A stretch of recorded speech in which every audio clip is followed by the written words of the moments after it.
Nell'ambito delle iniziative legate alla 16ª edizione della Festa della Legalità si sono svolte a Favara da venerdì 3 maggio presso il Liceo Statale Martin Luther King, a seguire quella di giorno 5, 6 e 7.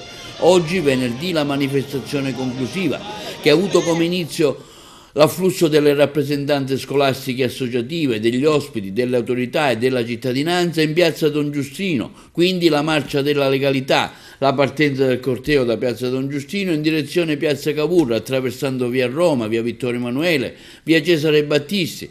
Alle 10:30 in piazza Cavour la deposizione della corona di fiori al movimento ai caduti delle guerre e alle vittime innocenti della mafia. Onore caduti!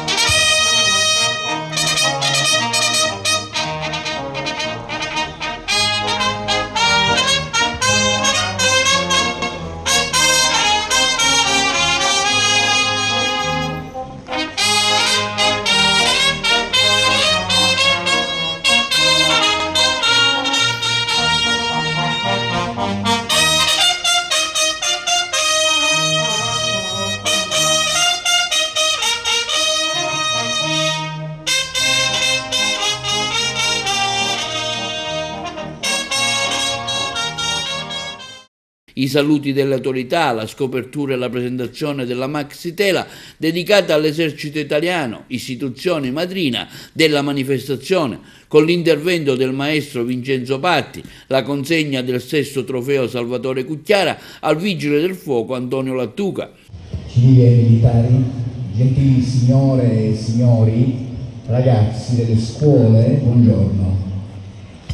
Ringrazio innanzitutto a nome della Forza Armata, che ho l'onore di rappresentare qui in Sicilia, tutti gli organizzatori della 16ª edizione della Festa della Legalità di Favara, per aver voluto nominare l'Esercito istituzione madrina di questa edizione dell'evento.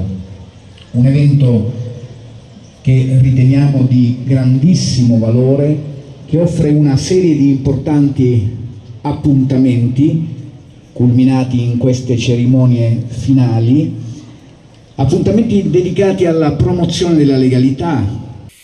Quindi il passaggio dello stendardo della legalità dall'Uni3 Empedocle all'Istituto Studi e Ricerca Calogero Marrone, a seguire la consueta iniziativa Pane, Olio e Legalità, che ha offerto la possibilità di gustare il buon pane favarese donato dai maestri panificatori cittadini, arricchito dalla qualità dell'olio frutto della nostra terra. Il gustoso assaggio è stato accompagnato da pensieri sulla legalità che gli studenti delle scuole cittadine, insieme ai loro familiari, hanno appositamente preparato. L'organizzazione è stata curata dagli allievi dell'Istituto Ambrosini di Favara.